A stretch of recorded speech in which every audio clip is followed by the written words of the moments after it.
নমস্কার সকলকে, রূপকথা এক্সক্লুসিভ মেকওভারের নতুন ভিডিওতে সকলকে জানাই স্বাগত। আশা করি সবাই অনেক অনেক ভালো আছো, সুস্থ আছো। দিনটা ছিল 14ই জুন। হ্যাঁ, অনেকটাই দেরি হয়ে গেল। ভিডিওটা দেব এডিট করব করে করাই হচ্ছিল না, তাই ভাবলাম না আজকে আমাকে এডিট করতেই হবে।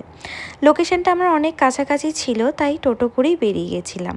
আর ব্রাইড একদম আমাকে বসে থাকতে দেয়নি, টাইম মতো সে বসে পড়েছিল। যখন গেলাম দেখতেই পাচ্ছিলে সে আলতা পরছিল। তারপরে যে রুমে ওকে সাজবে, তো সেই রুমে আমি চলে আসি আর ওও চলে আসে। কথা বলতে বলতে কিন্তু অনেকটাই এগিয়ে গেল। দেখো কলকাটা কেমন হয়েছে অবশ্যই কিন্তু জানিও, তার সাথে সাথে মেকআপটাও কেমন হয়েছে জানিও। আর শেষ পর্যন্ত ভিডিওটি দেখো, কেমন লাগছে এই লুকটি অবশ্যই কিন্তু কমেন্ট করতে ভুলবে না। আর হ্যাঁ, জুঁই ফুল কার প্রিয়? আমার তো খুবই পছন্দের। আমি তো একটু গন্ধ শুকেই নিলাম, তারপরে ব্রাইডের মাথায় দিলাম।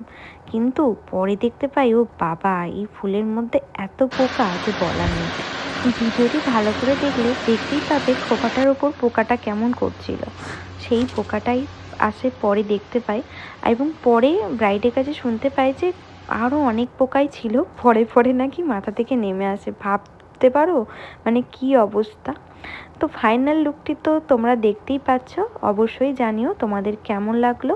তোমাদেরও স্পেশাল ডেটে যদি এরকম লুক পেতে চাও অবশ্যই আমার সাথে যোগাযোগ করে নিও। দেখছো কতদিনের ড্রিম মেকআপ কমপ্লিট। চলো বাই, দেখা হবে অন্য এক